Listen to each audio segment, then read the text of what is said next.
Bonjour et bienvenue dans le grand retour de Kick Parade. Salut Swan. Bonjour Erwan, bonjour à toutes et à tous, j'espère que l'été fut radieux pour vous. Et cette saison 4 qui débute en même temps que le numéro 160.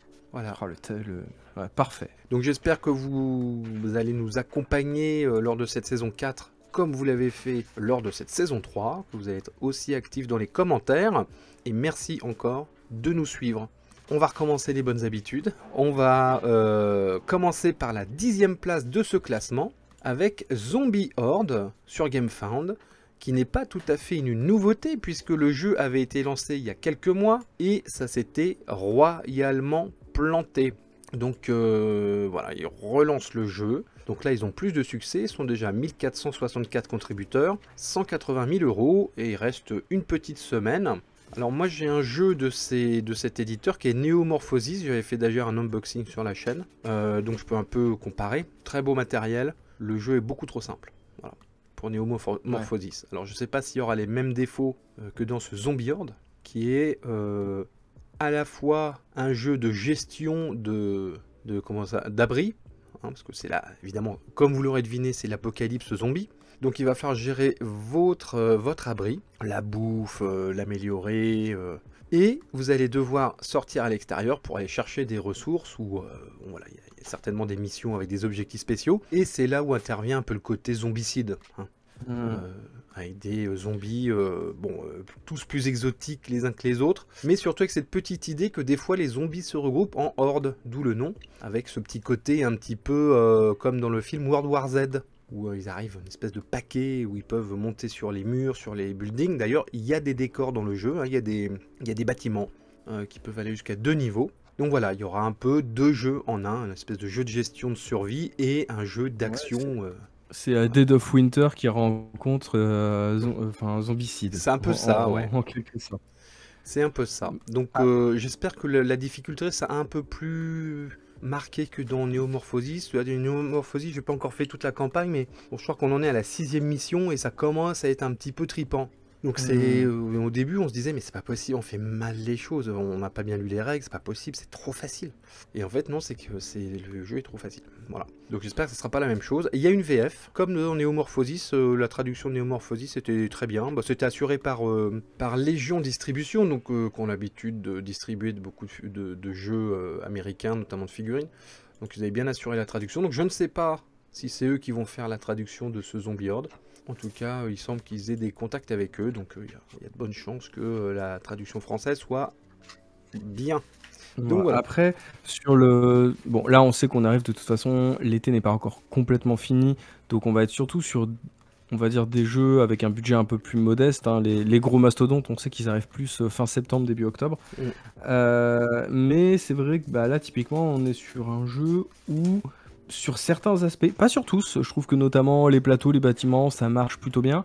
Par contre, tout ce qui est cartes en jeu, bon, c'est pas super ergonomique, c'est pas super joli, ça fait un peu cheapos, on a un peu l'impression d'être devant un tableur Excel avec des couleurs. C'est un petit peu dommage parce qu'on sent qu'ils ont une patte, mais voilà, je trouve que sur tout ce qui est cartes de matériel, ça manque un peu de personnalité.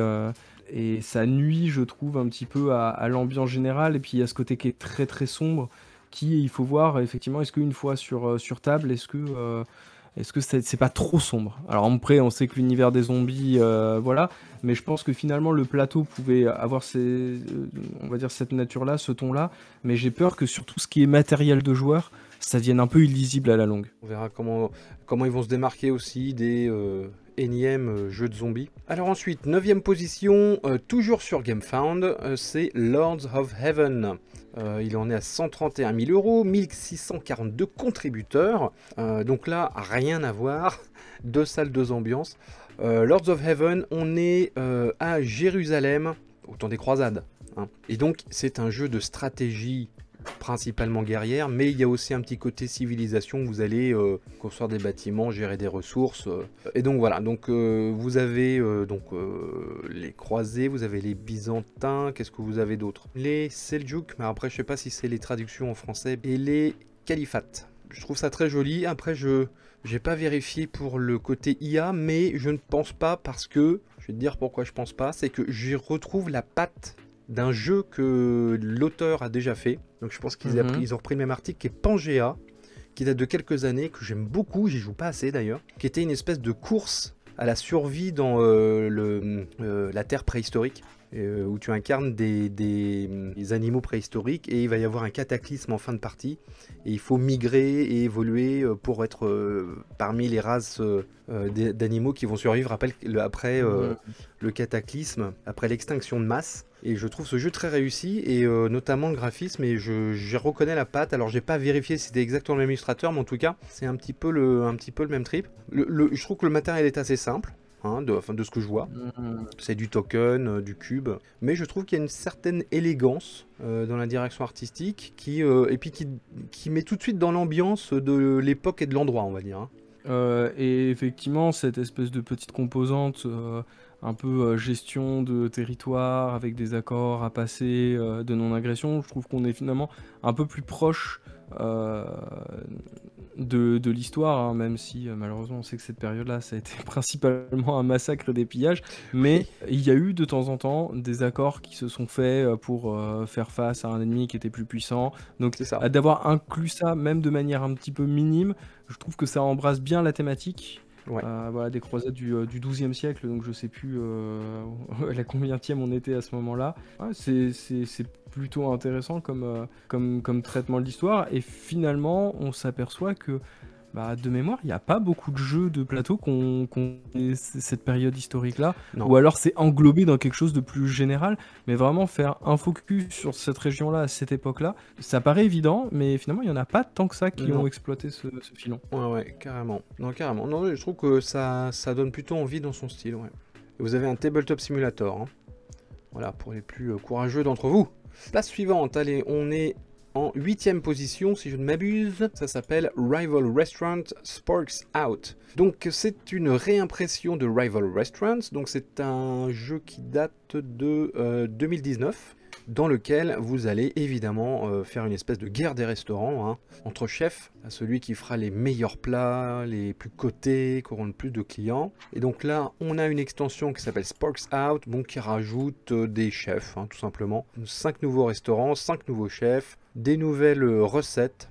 Donc voilà, pour ajouter au jeu de base, ça en est à 116 000 €, 1939 contributeurs, il reste une semaine. Donc on en a déjà vu, hein, des jeux comme ça. C'est pareil, le design, faut toujours un peu qu'ils tombent dans ce design un peu cartoon.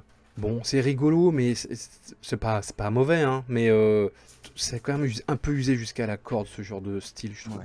Après, il faut rendre, je suis d'accord avec toi, mais bon, là, il faut rendre à César ce qu'il y a à César. Ils étaient là en 2019. Ouais, c'est vrai. Donc ça... Bon, on va pas dire que c'était des pionniers, mais à l'époque, c'était un style qui était un peu moins utilisé qu'aujourd'hui. Après, l'idée est plutôt rigolote, parce que évidemment, vous devez gérer votre restaurant, mais vous avez aussi des cartes qui vous permettent d'aller un peu empiéter sur le terrain du voisin et de lui mettre des bâtons dans les roues. Ouais, le thème est plutôt sympa. Enfin, c'est le cauchemar en cuisine, mais provoqué volontairement par la concurrence. Donc c'est marrant. Et alors, ce qui est intéressant aussi, c'est dans la mécanique, ils évitent les tours de jeu, c'est-à-dire que vous faites quasiment tout simultanément. Donc je pense que c'est quand tu gères ton restaurant, parce que je pense que tu dois assembler des éléments pour faire tes plats, etc. Ça, tout le monde joue ensemble. Donc ça te donne évidemment un gain de temps autour de la table qui n'est pas négligeable. On le sait dans ces jeux qui reposent aussi beaucoup sur des combos de cartes, des choses associées avec des tokens. Il n'y a rien de pire que regarder un joueur autour de la table qui prend son temps et pendant 10 minutes il va te faire le combo et toi t'es là, tu fais oui bon bah super, t'as plein de cartes, t'as plein de tokens, bon bah si on pouvait avancer un peu. C'est ça. Là l'idée de faire tout ça simultanément, je pense que ça fait quand même pas mal gagner en temps de jeu. Ouais, c'est malin.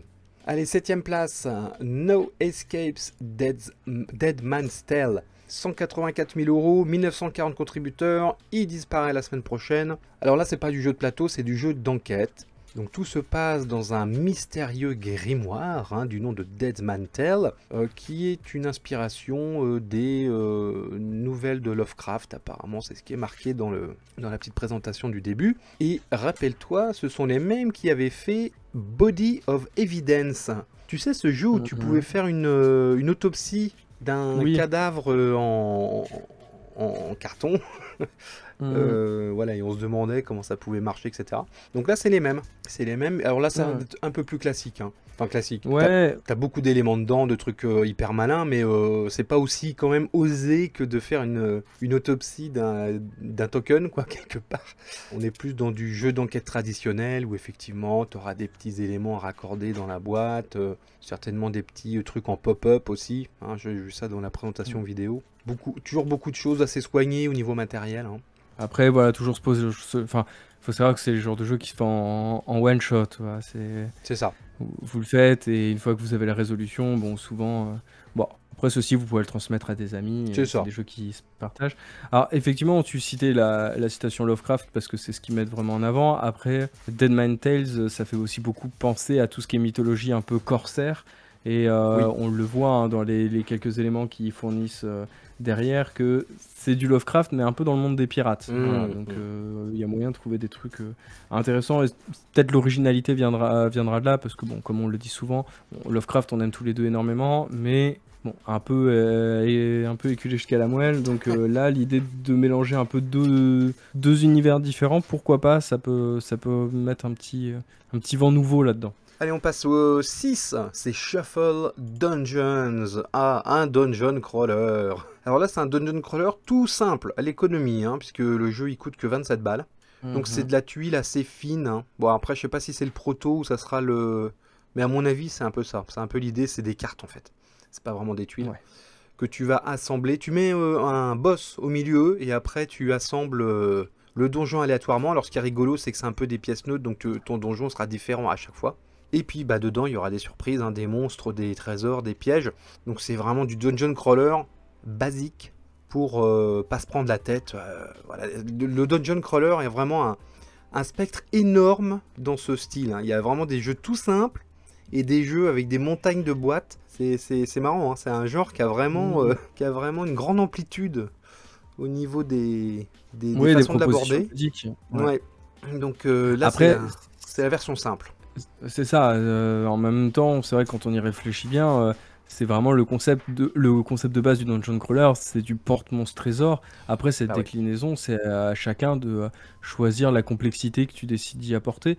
Et d'un autre côté, c'est bien aussi d'avoir des propositions un peu plus simples comme celle-ci, Ouais. parce que même si on adore ça, il y a des fois, c'est une vraie machine à gaz, et des fois, il y a des soirées, on n'a pas le temps, on n'a pas envie d'installer pendant des heures. Là, c'est une proposition de retrouver des sensations qui sont un peu similaires, mais sur un jeu beaucoup plus simple. Cependant, je suis un petit peu d'accord avec toi. C'est bon, la boîte est très jolie, les illustrations sont originales, mais bon, des fois, tu as un peu l'impression d'avoir affaire à un proto.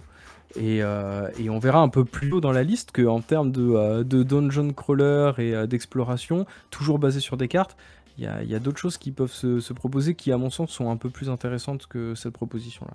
Je suis d'accord, complètement d'accord. Bon, en tout cas, il marche bien. Il en a 92 000 euros et il a dépassé les 2000 contributeurs. Et il est là pour une petite semaine encore. Allez, jeu suivant, 5e place.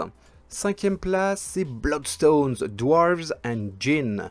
240 000 euros, 2029 contributeurs. Et il reste 3 jours, donc le temps que cette émission soit montée, ça sera fini quasiment. Donc c'est la suite d'un jeu qui est sorti l'année dernière, en 2023, dans lequel c'est une espèce de wargame avec des dominos. C'est ça l'originalité de la chose. Des très beaux dominos, hein. Moi, je trouve que le design de jeu est simple, mais il est super beau. Et donc, c'est Tu sens qu'il est réfléchi, hein. C'est ça. Il a été réfléchi, il a été travaillé, c'est pas juste on fait des économies sur tout. Non, c'est du très beau matos. Et c'est de la prise de territoire, tout simplement. Et cette extension rajoute des nains et des djinns. Tout simplement, donc 2 nouvelles factions à ajouter à vos armées. Bon, ça c'est le genre de jeu, tu vois, t'as envie de tout collectionner en fait, t'as envie d'avoir une belle boîte avec tous tes dominos à l'intérieur, tu sais, bien rangés par En fait, couleur. t'as un peu envie de les, tu sais, comme ça un peu c'est mis dans des un espèce de petit sac en tissu. Là, t'as un peu envie de plonger ta main dedans. Là. Ouais, c'est ça, ouais, Tu ouais. sais, mais- Il y a un truc satisfaisant là. Il y a un truc un peu fétichiste avec tous ces dominos de couleurs, avec ces belles illustrations dessus. Je suis d'accord. Bon, Voilà. en tout Alors, cas, sachant qu'il s'agit aussi ouais. d'un jeu donc, qui est proposé par Martin Wallace et qui va travailler en coopération avec David Turczi. Désolé si j'écorche son nom. Ouais, pour le solo. Pour le solo, parce que effectivement aussi l'intérêt de cette extension-là, c'est de rajouter aussi un mode solo. Et on sait qu'actuellement, quand il y a des gros jeux comme ça qui sortent, ils font souvent appel à David pour leur filer un coup de main parce que c'est sa spécialité. Et donc du coup, c'est lui qui vient développer du solo en utilisant le matériel d'un jeu déjà existant. Allez, on passe à la 4e place. C'est donc on parlait de Dungeon Crawler il y a pas si longtemps. Donc là, on a aussi un Dungeon Crawler en version, on va dire, un peu plus simple au niveau du matériel. C'est One Deck Dungeon Relics of the Forge. Alors ça se passe sur BackerKit. Et donc, One Deck Dungeon, c'est quand même un titre connu, n'est-ce pas? Bon, je pense qu'on a tous les deux essayé le jeu, donc Ouais. on sait tous... Je l'ai. Ouais, moi aussi je l'ai, je trouve que c'est plutôt fonctionnel. Hein. C'est un petit jeu, hein, attendez-vous pas non plus à quelque chose qui vient révolutionner, mais il reste exigeant. Voilà, c'est ce que j'allais dire. C'est dans une toute petite boîte, hein, donc c'est des petites cartes, des petites dés miniatures, ça marche très bien. C'était très inventif au niveau des règles, mais c'est pas si simple. Je trouve que le règle, il y a quand même beaucoup de petites règles. C'est pas un jeu grand public non plus. Hein. C'est quand même un dungeon crawler un peu expert. C'est à la manière un peu de la collection là, des Tiny Epic. Oui. Ouais. Voilà, qui sont des petites boîtes aussi, mais qui sont pas des petits jeux. Et je trouve que One Deck Dungeon, c'est un peu cet esprit-là aussi. C'est-à-dire que tu sors les cartes dans la boîte, tu dis j'en ai pour une demi-heure. Et en fait, c'est voilà, les premières parties, tu mets souvent le nez dans les règles. Parce qu'il y a, mine de rien, il y a pas mal de trucs à regarder, quoi. Pour expliquer les règles très simplement, donc vous allez devoir aller affronter un boss qui est au fond d'un donjon. Ce donjon, il va être constitué de cartes. Donc en fait, à chaque fois, vous allez avoir 4 cartes qui vont apparaître devant vous. Vous allez choisir laquelle vous allez ouvrir. Et une fois que vous allez affronter l'épreuve, ça peut être un piège, ça peut être un monstre. Et bien en fait, cette carte, vous allez pouvoir la convertir soit en nouvelle capacité, soit en points d'expérience, soit en nouvelles statistiques qui vont venir développer votre personnage. Et donc du coup, voilà, l'intérêt du jeu, c'est de savoir un peu manager à quelle vitesse on descend, est-ce que ça vaut le coup de prendre plus de risques pour essayer d'obtenir des butins qui vont être plus intéressants.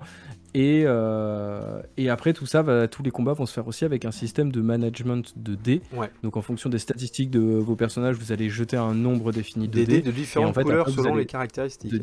Exactement, et que vous allez venir placer sur votre personnage pour déclencher telle ou telle attaque. Ouais, donc le là, système marche très bien. À la 4e extension. Voilà. Et qui, je sais pas toi, mais après je suis peut-être un peu matrixé, mais quand j'ai vu la couverture, là, je me suis dit tiens, on dirait la forge adamantine de Baldur's Gate 3. Et je m'attendais à aller affronter un gros robot à base de marteau. Oui, je suis complètement matrixé. Mais bon, encore une fois, voilà, c'est deux nouvelles héroïnes, parce qu'il faut savoir que c'est des jeux qui ne proposent que des héroïnes, des nouveaux monstres, des nouveaux pièges, et puis voilà, une nouvelle ambiance. À savoir aussi que c'est un stand-alone, comme je crois la plupart des jeux de ce truc-là, alors qu'ils peuvent se combiner évidemment, qui ajoutent chacun une nouvelle mécanique, et vous avez aussi la possibilité d'acheter la Big Box. Je pense qu'ils ont voulu faire le truc comme quand on lance, tu sais, quand on arrive sur un nouveau niveau, il y a toujours ces 4 portes. Ouais, tout à fait. Du coup, ils ont vraiment repris cette esthétique, sauf qu'à la place des portes, en fait, vous allez avoir les 4 boîtes de jeu. Ok, bon, et écoute, avant de passer aux 3 premiers, vous savez ce qui vous attend. Ce sont les nouveautés, et j'en profite pour le dire tout de suite. N'hésitez pas à vous abonner si vous découvrez Geek Parade, parce qu'il y a peut-être des gens qui découvrent Geek Parade à la rentrée, là. Et puis mettez des pouces si ça vous plaît, bien sûr. Alors, direction, allez, on va faire GameFound d'abord, avec l'extension de Pest. Alors, est-ce que tu te souviens de Pest ?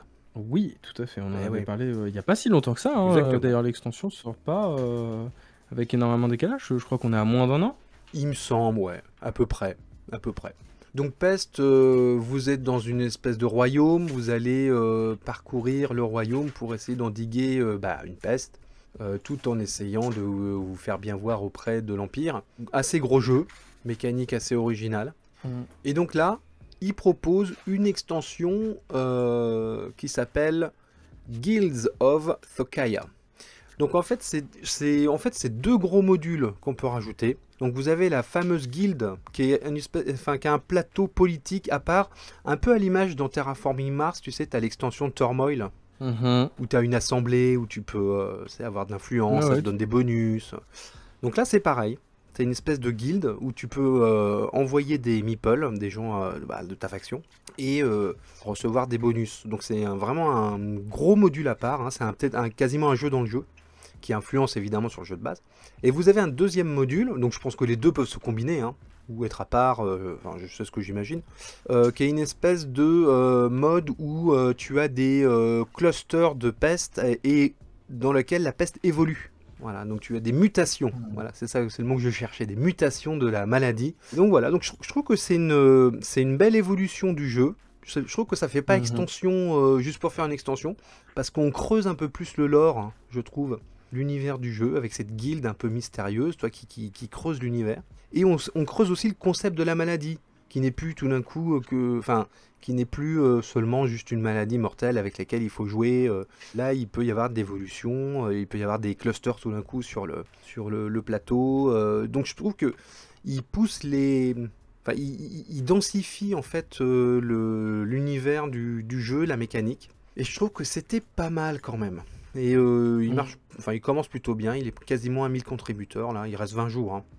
Alors en plus des deux modules, c'est déjà pas mal, mais ils ont repensé aussi les règles, ils ont écouté la communauté, et il y a tout un tas de modifications de règles qui apparemment sont plus ou moins importantes, parce que tu as carrément des plateaux qui ont été modifiés sur le jeu de base. Donc voilà, donc c'est vraiment Pest seconde édition plus l'extension. Et vous avez évidemment un upgrade, voilà. Pour ceux qui ont déjà le jeu de base.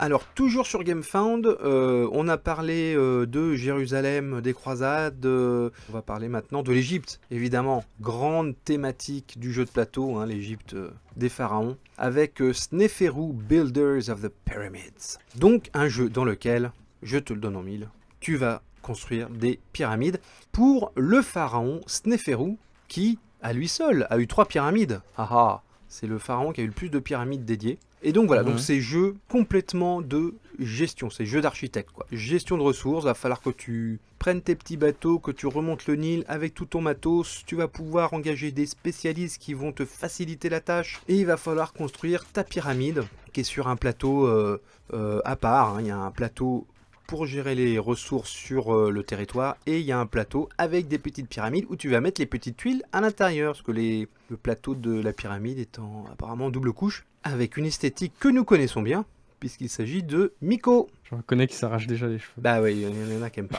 Voilà, c'est un style. Donc voilà, donc ça s'appelle Sneferu. Sneferu, c'est fait par le mec qui avait fait, rien à voir, hein, pourtant, Project L. Tu te souviens? Ce jeu un peu de Tetris, là, très épuré. Ouais, voilà, donc c'est le même auteur. Ok. Il s'essaye à autre chose, mais c'est bien. Il sort un peu de sa zone de confort. C'est bien de pas rester C'est ça, faut pas rester enfermé dans un style. Il y en a qui ça réussit, mais c'est bien aussi de se diversifier. Ouais. Alors on enchaîne avec la dernière nouveauté. Alors c'est peut-être la seule qui est pas tout à fait une nouveauté, mais bon, on en parle. Alors, en fait, Runar, c'est un jeu qui était déjà sorti par le passé, hein, qui était proposé par Ludus Magnus Studio. Donc là, en fait, il ne s'agit pas d'une nouvelle campagne à proprement parler, mais d'une précommande du jeu. En fait, il réédite le jeu et il vous propose en fait de le précommander. Donc vraiment, il n'y a pas grand chose de plus en termes de matériel. Ils ont dit qu'ils avaient apporté quelques corrections de ci, de là, notamment sur le livret de règles. Mais voilà, si vous aviez raté la précédente campagne et que le jeu vous intéresse, eh bien sachez que vous avez une nouvelle opportunité de vous le procurer. Ok, on passe sur Kickstarter avec un jeu. Alors je pourrais pas dire s'il est français ou québécois, mais en tout cas il y a une VF et les noms sont plutôt francophones. Ça s'appelle Natera New Beginning. Donc nous sommes dans l'avenir, un avenir tellement lointain que l'humanité a disparu et que les animaux sont devenus intelligents. Donc on est un peu dans un truc post-apo, mais en même temps un peu Zootopie, tu vois, de Disney. Un peu un croisement entre les deux. Et donc vous allez incarner une faction d'animaux bah, qui va explorer les ruines et les artefacts humains afin eh bien, de se développer. Donc c'est beaucoup d'exploration. Vous allez explorer des tuiles qui sont sur le plateau. Au fur et à mesure, il va y avoir des tuiles avec des actions avancées dessus. Vous avez aussi des cartes, pareil avec le niveau. Vous allez récupérer des ressources, beaucoup de ressources. Vous allez pouvoir engager des spécialistes. Tout ça pour avoir un maximum de points de victoire à la fin. Voilà, donc univers assez rigolo. Bon, c'est pas la première fois qu'on voit des jeux avec des peuplades d'animaux intelligents, hein.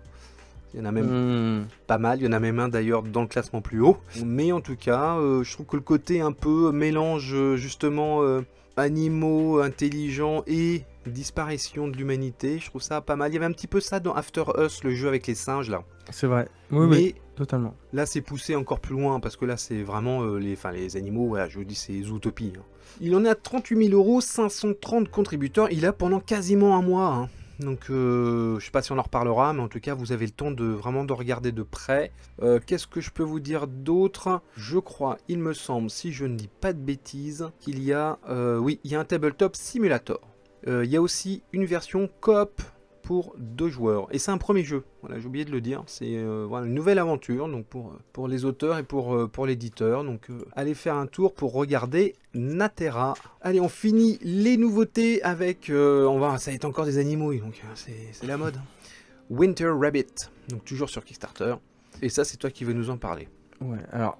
C'est des animaux, mais pour une fois, en fait, pour le coup, c'est assez original, parce qu'en fait, c'est un jeu de plateau qui va se baser sur des légendes Cherokee, donc cette population de natifs américains, pour créer une espèce de jeu de semi-coopératif dans lequel vous allez incarner différents animaux de cette mythologie, et vous allez devoir préparer votre village pour l'hiver en collectant des ressources, avec parmi les petits tokens que vous allez pouvoir piocher, la token du lapin, donc le fameux Winter Rabbit, qui lui décide de faire cavalier seul, et plutôt que d'aller chercher ses ressources, va aller piquer les ressources des copains. Donc vous allez devoir mettre différents éléments sur le plateau, sous la connaissance d'un joueur, mais pas des autres, et en fait en sachant pertinemment que parfois tu vas aller mettre, on va dire, un peu des bâtons dans les roues de tes adversaires alors que vous êtes censé travailler collectivement. Donc la proposition est assez intéressante, mais la production du jeu l'est tout autant, puisque en fait c'est développé par des créateurs qui sont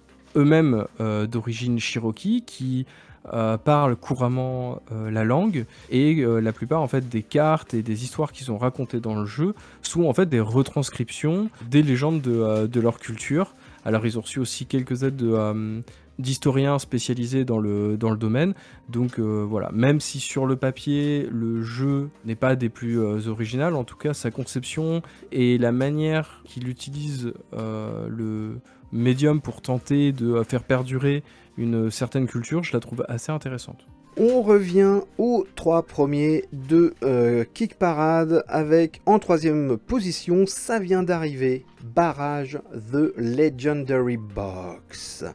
Alors Barrage, c'est un jeu absolument monstrueux, c'est du gros jeu, et il paraît que c'est vraiment du gros jeu, mais méchant en plus. Hein. Moi j'ai jamais essayé. Ouais. Moi je l'avais essayé à Cannes à l'époque, mais j'avais vraiment fait quelques tours de jeu parce que on sentait qu'il y avait des gens qui s'impatientaient, qui attendaient la table, et du coup on l'a juste essayé parce que bon, jouer 1h30 avec des gens qui trépignent derrière, c'est pas des plus agréables. Non. Donc voilà. Mais ouais, c'est exigeant.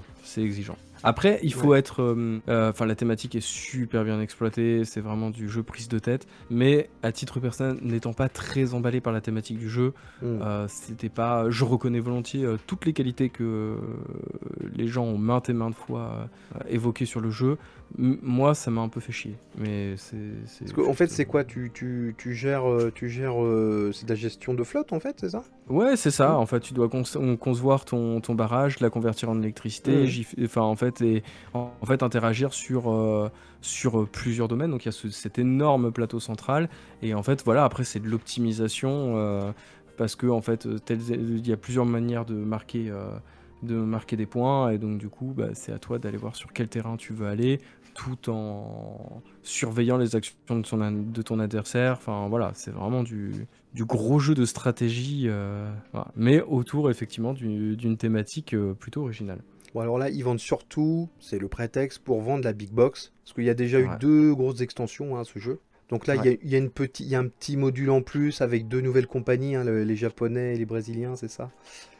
C'est ça. Mais c'est surtout pour vendre la Big Box, évidemment, hein. Voilà.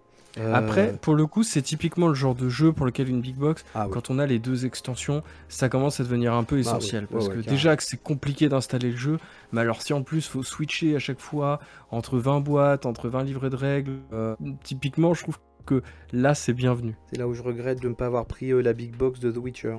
Voilà. Je comprends, je compatis. Et je témoigne, Eh oui, tu es venu l'essayer à la maison. Donc barrage, 173 000 euros, 2484 contributeurs, et là pour 18 jours, donc c'est une très bonne entrée pour ce jeu, mais ça m'étonne pas, hein. C'est vraiment un jeu qui est rentré dans les habitudes des joueurs, hein. C'est un jeu qui a beaucoup de succès et beaucoup de fans. Allez, on passe à la deuxième place, là c'est un petit peu la même situation, c'est un jeu qui date de 2018 il me semble, c'est Everdell Duo. Alors Everdell, il y a eu beaucoup d'extensions. Donc là, on en parlait tout à l'heure avec le premier jeu, là, Natera. Là aussi, on est dans les animaux un peu à la sauce victorienne, avec des chapeaux de forme, voilà quoi. Vous allez gérer vos cartes, finalement, c'est des cartes, vous avez des ressources sur le plateau. Alors ça, c'est le jeu de base. Moi, je l'ai, le jeu de base. Je n'ai pas joué souvent, il est magnifique. C'est vraiment phare. Ça fait partie de ces jeux qui sont très beaux. Vous avez un arbre en relief au milieu, il va falloir chercher des cartes, donc c'est beaucoup de combos cartes. Avec des ressources, voilà, vous allez payer vos cartes avec des ressources, et vous allez avoir des combos entre les cartes parce que vous avez les animaux, mais vous avez aussi les habitats des animaux, donc il y a des trucs qui concordent. Ça se joue en saison, donc de mémoire qu'il y a 2 ou 3 saisons. Et après, il y a toute une ribambelle d'extensions, mais beaucoup, hein. Et en voilà une de plus. Alors c'est pas tout à fait une extension parce que c'est un petit jeu à part en fait. D'où le prix, parce qu'en général Everdell, ça c'est un reproche qu'on peut faire à la gamme, c'est que c'est assez cher.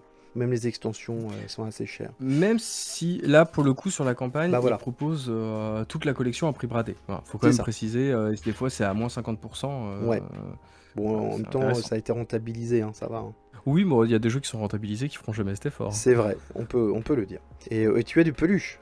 Et, essentiel.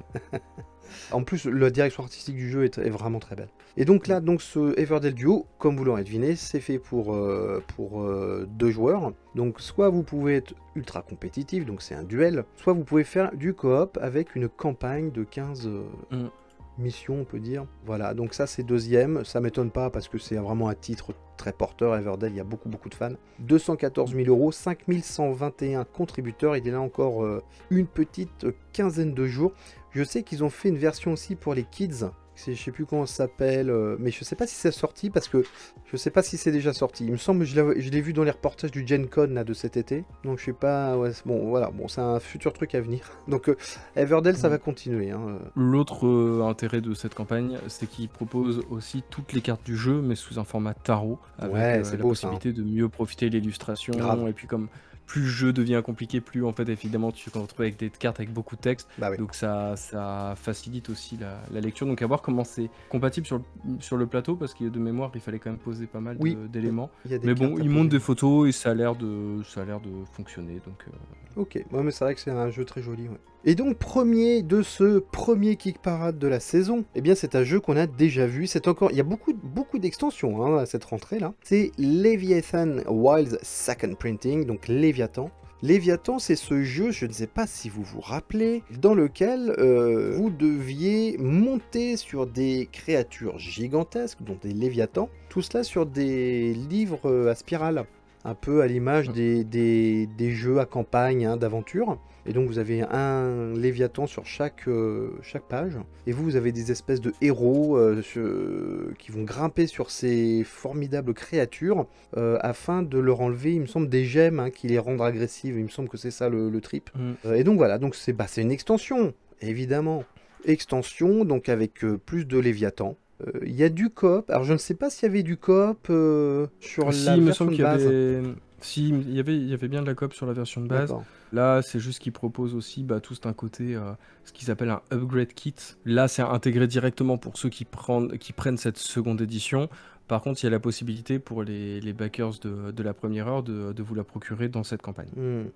Donc c'est de la tactique, hein. C'est comment vous allez pouvoir monter. Alors évidemment, selon le spot où vous êtes sur la bestiole, vous pouvez faire des choses différentes, il vous arrive des trucs différents. Donc, et vous avez des cartes d'action. Donc c'est un jeu assez combo. Hein. C'est fait par des anciens de FFG, de Fantasy Flight Game. Donc on bossait sur beaucoup de titres de ce formidable éditeur qui fait beaucoup de bons jeux. On bossait sur Imperial Assault, Descent, Pandemic Legacy, Star Wars Rebellion, Cryo... c'est du pro, quoi. Et donc ils reviennent avec cette extension, je crois qu'il y a 2 héros de plus, il me semble, et voilà, et puis des nouveaux Léviathans, bah là tu peux régulièrement faire de nouvelles choses sur un jeu avec un concept comme ça, hein, forcément.